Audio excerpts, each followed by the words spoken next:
The poem I chose to read for you this evening is a poem by an author that I greatly admire. And in reading this, it breaks one guideline that I set for myself putting this channel together. And it stands by another one.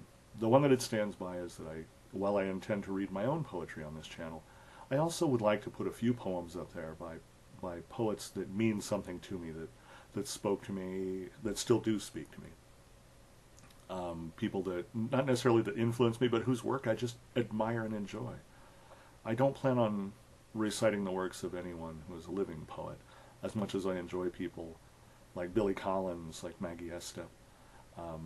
I don't plan on reading their works. They're still alive. They're perfectly capable of translating and speaking for themselves to let us know what that poem means to them. So I'm going to read poems by dead poets, which sounds kind of cliche, I'm sure. The other guideline that I set was I would prefer not to read poems that were not written in English. I'm a native English speaker. I don't translate any other languages well. I can pick my way through a couple, three other languages, but I'm not a fluent translator.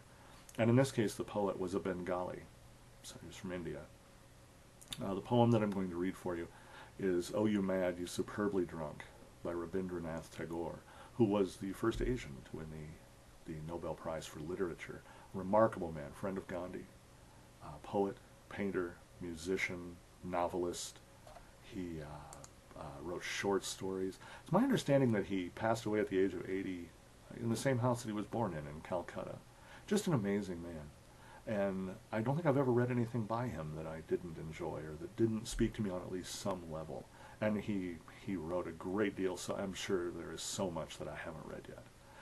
This one, I just chose it because I like what it says, and it says things, depending on how you read it, you can read it from several different perspectives. The young man who's dissolute, the old man who's disapproving of the dissolute. I happen to be one of those things, and I used to be the other one, so that may be why this poem speaks to me. But what I would like to read for you now is Rabindranath Tagore's "Oh You Mad, You Superbly Drunk." It's from the book The Gardener, and it's chapter 42.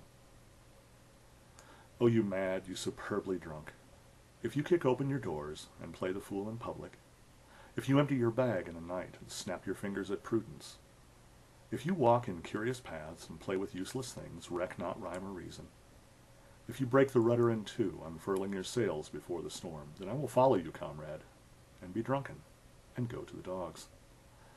I have wasted my days and nights in the company of steady wise neighbors. Much knowing has turned my hair gray, and much watching has made my sight dim.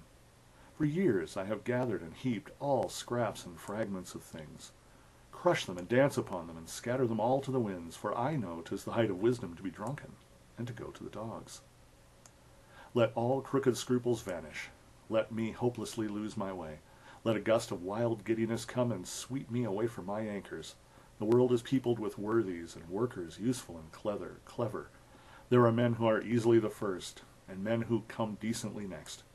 Let them be happy and prosperous, and let me be foolishly futile, for I know 'tis the end of all works to be drunken and go to the dogs. I swear to surrender this moment all claim to the ranks of the sensible. I let go of my pride of learning and judgment of right and of wrong. I'll shatter the vessel of memory, scattering the last drop of tears with the foam of the ruby red wine. I'll bathe and brighten my laughter. The badge of the proper and prim I'll tear into shreds for the nonce. I'll take the holy vow of being worthless and be drunken and go to the dogs. Thank you.